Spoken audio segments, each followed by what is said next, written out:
Greatest common factor. Key ideas. The greatest common factor or GCF of two or more numbers is the largest factor or divisor among the common factors of the numbers. Continuous division, also known as ladder method, is a process of solving for the GCF of a set of numbers. It is done by repetitive division with common factors as divisor and multiplying all common divisors to get the GCF. Steps in continuous division. Step 1. Write the given numbers horizontally and determine a common prime factor that will divide all the numbers. Step 2. Write each common prime factor at the left side of the horizontal line and write the quotients below the numbers.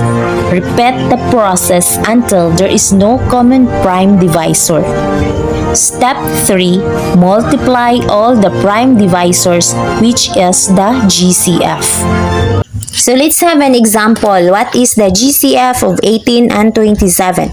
In order to get the GCF, you need to write the number and arrange it horizontally. So after writing the number and arranging it horizontally, you need to write the common prime divisor at the left-hand side and the quotients below the numbers. So you need to think their common prime divisor. So 18 and 27, their common prime divisor is 3. So you need to divide 18 divided by 3 equals 6 and 27 divided by 3 equals 9. So 6 and 9. Think a number, their common divisor. So the common divisor, 6 and 9 is 3. So 6 divided by 3 equals 2 and 9 divided by 3 equals 3. So 2 and 3, they have their common prime divisor? No, they don't have common prime divisor. So you need to multiply all the common divisors. So their common divisor is 3 times 3 equals 9.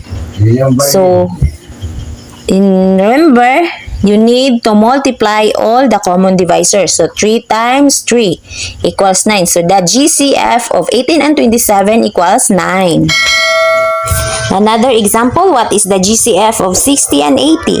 So in order to get the GCF, you need to write and arrange the given numbers horizontally. And you need to think what their common prime divisor and write it at the left hand side. So their common prime divisor of 60 and 80 is 5. So 60 divided by 5 is 12. And 80 divided by 5 is 16.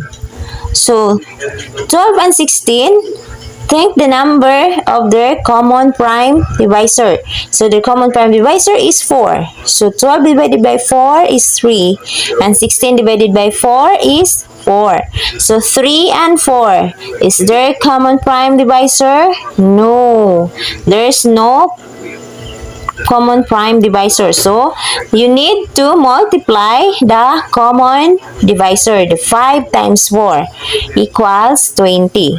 So again, you need to multiply the common divisor, which is 5 times 4 equals 20. So the GCF of 60 and 80 is 20.